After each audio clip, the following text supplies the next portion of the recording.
excelente sábado, um bom final de semana para todos vocês. Aqui no canal do Professor Flávio Jones, você vai aprender química de verdade, de um jeito bem simplesinho, bem bonitinho, para você nunca mais esquecer e guardar no seu coraçãozinho. E principalmente arrasar na sua prova e ter a sua tão sonhada aprovação, seja no Enem, vestibular, concursos militares e também na prova do seu colégio, na prova de Química. Galera, hoje nós vamos falar um pouquinho sobre balanceamento de reações químicas.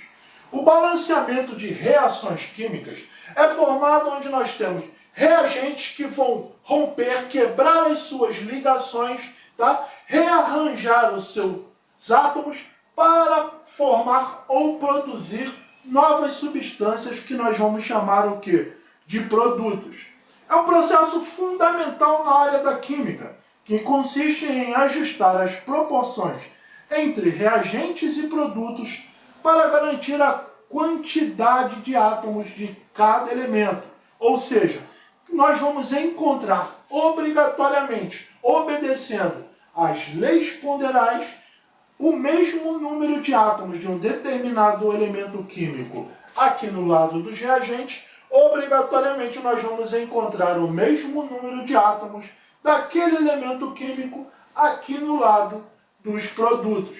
Lembrando que na lei da conservação das massas, os átomos não aparecem nem desaparecem como no passe de mágica. Os átomos não são criados nem são destruídos. Eles apenas o quê? Se rearranjam, obedecendo à lei da conservação das massas, em que nós temos a soma das massas dos reagentes será sempre e obrigatoriamente a mesma soma das massas dos produtos formados num recipiente fechado. Então, feito isso, para você entender melhor, veja bem, aqui eu não tenho 4 átomos de carbono no lado dos reagentes, obrigatoriamente eu vou ter que encontrar o quê? 4 átomos de carbono no lado dos produtos. Deixe de me seguir lá no Instagram, Química do Jones. Nós estamos no TikTok, também me siga lá no YouTube, Química do Jones, galera. Vem comigo. Então, feito isso, para realizar cálculos estequiométricos que envolvem as quantidades relativas de reagentes e produtos em uma reação, a equação obrigatoriamente deve estar balanceada. Vamos ter o C4H10 mais O2 produzindo CO2 mais H2O. Nós temos aqui uma reação de combustão completa. Uma reação que vai liberar energia, ou seja, uma reação exotérmica. Então, se eu tenho 4 átomos de carbono aqui no lado dos reagentes, obrigatoriamente eu vou ter que ter o quê? 4 átomos de carbono aqui no lado dos produtos. Veja que aqui eu tenho o quê? Apenas um átomo de carbono. Então eu vou ter que colocar o quê? Esse 4 aqui, que é o número de mols do CO2 ou o índice estequiométrico do CO2, que é o gás carbônico, ou o dióxido de carbono. Tá legal? Uma super dica para vocês é que quando eu tenho uma reação de combustão, o número de átomos de carbono que eu tenho aqui nos reagentes vai significar o número de mols ou o índice estequiométrico do dióxido de carbono, pois eu tenho uma reação de combustão. Fala aí, galera, tudo bem? Já vai seguindo, compartilha, já fala para os seus amigos aí sobre o nosso canal de Química. Então vem comigo. Já igualei o quê? O número de átomos de carbono. Agora vamos para o número de átomos de hidrogênio. Está vendo esse H? Ele é a representação, o símbolo do átomo de hidrogênio. Sendo que esse 10 vai me indicar o quê? O número de átomos de hidrogênio que eu tenho aqui no lado dos reagentes. Quando eu vejo aqui no lado dos produtos, eu vejo que eu tenho o quê? Apenas 2 átomos de hidrogênio. Lembrando que aqui é o quê? eu tenho um índice estequiométrico 1, que não está representado numa reação química. Mas subentende-se que eu tenho aqui 1 mol de H2O, 1 vezes 2, 2. Mas voltando lá, se aqui eu tenho 10, nesse lado aqui eu também tenho que encontrar 10 átomos de hidrogênio. Como é que eu faço isso, prof? Está vendo esse 10?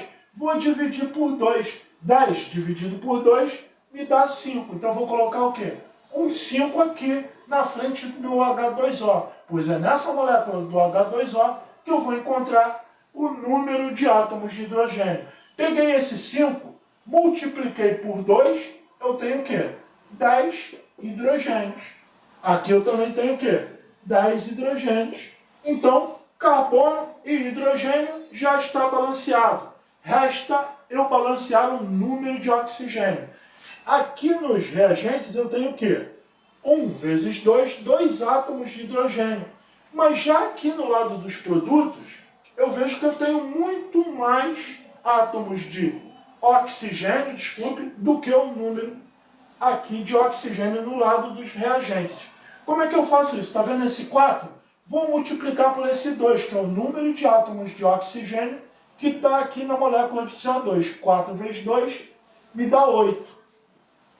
Já aqui na molécula de água eu tenho esse 5, que vai multiplicar pelo número de átomos de oxigênio que eu tenho aqui na molécula de H2O. 5 vezes 1, 5. Então, 8 mais 5 me indica que eu tenho o quê? 13 átomos de oxigênio no lado dos produtos. Mas aqui no lado dos reagentes, eu tenho apenas 2. Se eu pego 13 dividido por 2, eu vou ter o quê? 6,5 O2. Mas eu vou colocar e representar por fração. 6,5 não é o mesmo do que 13 dividido por 2, porque eu tenho 13 vezes 2, 26. 26 por 2 me dá o quê? 13 átomos de hidrogênio. Está balanceado? Já resolvi a equação? O que vocês acham aí? Galera, eu poderia o quê? Deixar ela assim, mas para ficar bonitinho, e como cai nos vestibulares, tá?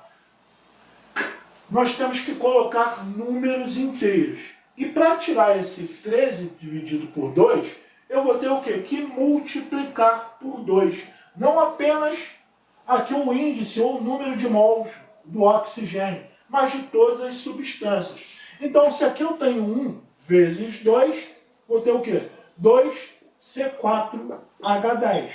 Mais 13,5 vezes 2, tá? 13 vezes 2, 26, dividido por 2, dá 13. 13O2. Agora nós vamos o quê? Balancear o número de átomos presentes ali nos produtos. Se eu tenho aqui no lado dos reagentes, no átomo de carbono, eu tenho 2 vezes 4, quanto dá? 8. Então eu vou colocar o quê? 8 aqui. Lembrando, lá tem uma reação de combustão. O número de átomos de carbono no lado dos reagentes vai significar o índice estequiométrico ou o número de mols do gás carbônico, CO2. Então, 2 vezes 4, 8 átomos de carbono. Eu tenho 8 vezes 1, 8 átomos de carbono aqui no lado dos produtos. Vamos para o hidrogênio. Eu tenho 2 vezes 10, 20. Já aqui no lado dos produtos, eu tenho apenas 2. Vou pegar esses 20, dividir por 2, que vai me dar o resultado o quê? De 10. 10 vezes 2, 20 hidrogênios aqui no lado dos produtos. 2 vezes 10, 20 hidrogênios também aqui no lado dos reagentes. Vamos contabilizar o número de átomos de oxigênio. 13 vezes 2, 26 oxigênios aqui no lado dos reagentes. Vamos ver se nós temos ou encontramos 26 átomos de oxigênio aqui no lado dos produtos. 8 vezes 2, 16 oxigênios, mais 10 vezes 1, 10 oxigênios. Então, 16 mais 10 igual a 26 átomos de oxigênio. Então, numa resposta eu encontraria o quê? 2 13, 8 e 10. Seria a resposta dos meus índices estequiométricos. Já compartilha, me segue, já dê seu like. Não esqueça o que de me seguir lá no Instagram, Química do Jones, no YouTube também, Química do Jones, e aqui no TikTok também, Química do Jones. Beleza? Ótimo dia para você, excelente final de semana. Se você quer dar uma preparação de qualidade, está passando sufoco aí em Química, precisa de uma mãozinha, uma ajudazinha, o professor Flávio trabalha com aulas online de Química para todo o Brasil por apenas R$50 a hora aula. Aulas presenciais para o município do Rio, com pacotes promocionais exclusivos, tá? Que vão atender, personalizar o seu aprendizado com método e material.